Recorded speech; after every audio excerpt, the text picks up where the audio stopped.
How's it going, everybody? I'm Jack, and today I will be talking about cannabis, although it's probably not cannabis you're thinking of right now. My main claim is that federal legalization of industrial hemp will have positive impacts on America's agricultural economy.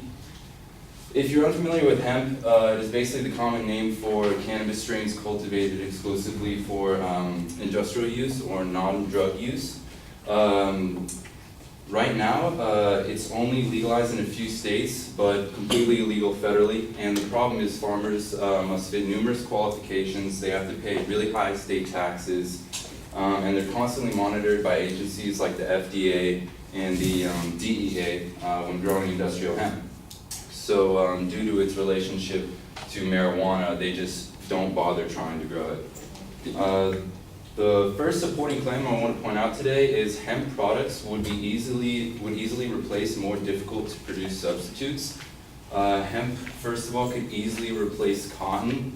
In a study displayed on hempethics.com, hemp clothing was compared to cotton clothing, and it was actually found that you could produce 300% more hemp clothing than you could cotton clothing at 1 acre. The hemp clothing was 400% warmer, it was 400% more water absorbent, 3 times stronger, and on top of all of that, it didn't have any pesticides used to grow it.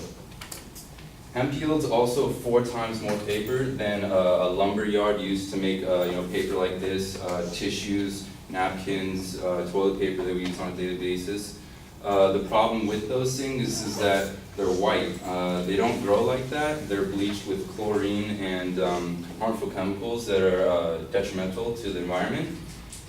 So it's obviously a more viable alternative than what we're currently using.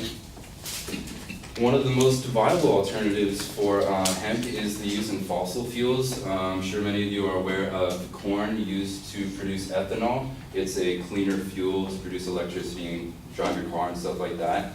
Hemp is actually way more efficient in producing this ethanol. In a study performed by Kimball Christensen and Andrew Smith at the University of, they're undergraduates, students at the University of Washington's biology department. They actually compared dry biomass yields of hemp grown in 1 hectare, which is about 2.5 acres, and they compared the dry biomass of corn grown in the same amount, and actually yielded 305 kilograms of hemp and only 145 kilograms of corn. So it's almost double the amount of production. On top of that, hemp derives 100% more cellulose, which is used in the making of ethanol. Hemp's high cellulose just makes it an ideal ethanol producer, and when you use this biofuel, the only byproducts are water vapor and carbon dioxide, which was used to grow the plant anyway. Another thing, the stock can be used to produce textiles, ropes, industrial equipment, tables, chairs, numerous amounts of things. Even according to the FDA, the hemp has full complement of EFAs, which are essential fatty acids, which are nutritious and good for us. They also carry essential amino acids, which are good for your muscles and recovery. They're high in protein, and their oils have been shown to lower cholesterol and actually dissolve coronary plaque, which causes heart attacks, strokes, blood clots, really bad things. The secondary claim I want to point out is hemp is great for the environment and it's great for the soil.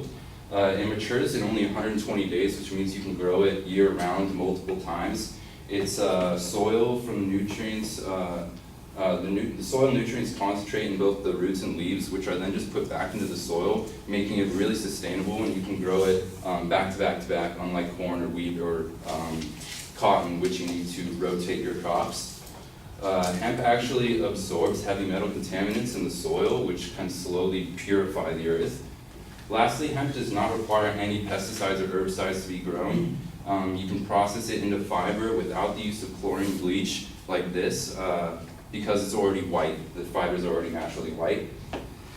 Finally, the last point I want to make is many struggling small-scale farmers could actually benefit from the legalization of industrial hemp.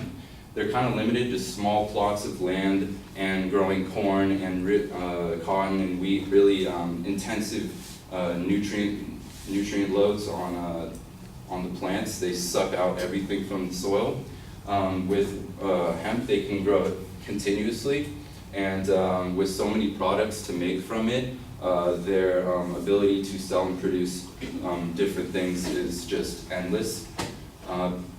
Basically, hemp has more uses and applications than I could possibly say in this speech. It is a viable, sustainable alternative to many products and processes, as well as being a valuable and nutritious plant. Hemp currently is grown in Canada, England, France, Germany, and China. It's listed as a legitimate commodity in both NAFTA, which is the North American Free Trade Agreement, and GATT, which is the General Agreement on Tariffs and Trade.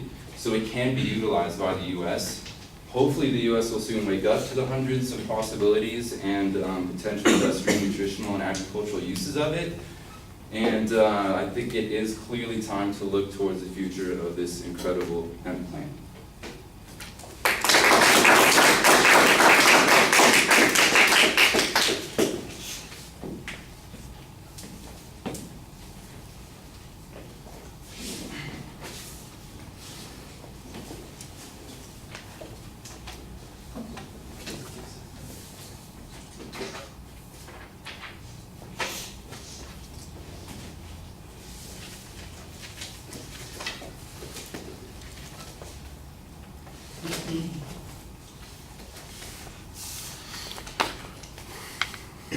All right, Jack, you got a couple of things that I think worked really well, and then several things that need to be worked on. First of all, the proposition is very, very clearly identified. It's a claim of fact the way it's written, so it's not hard to find. I also thought that you did a nice job presenting the material for the most part, except for the nervous feet. You got a little bit of energy coming out there that, you can't sit still. But when you do look up, you look engaged, you look involved, you feel confident about what you're talking about. So I thought that went pretty well. There is no preview of what the contents are, and that is problematic. However, you do signpost the major points as you get to each one of those, and those are supported as claims of fact. So I thought you phrased those pretty well. Now here's the place where there's a little bit of an issue. You had one source citation in the presentation, and that's of an undergraduate study on the hemp fuel biomass thing. Everything else, I know you got the information somewhere, but I didn't hear where in your speech. And so it needs to be someplace in the speech. And you've got a lot of claims that you're making about this. You might want to narrow down those claims a little bit and then develop the evidence a bit more. At the end of the speech, I do think that you've created a little bit of a dilemma for yourself and potentially set up a problem that the refutation speaker could take advantage of, because you mentioned that Canada, France, Germany, China, did you also say England? I forget.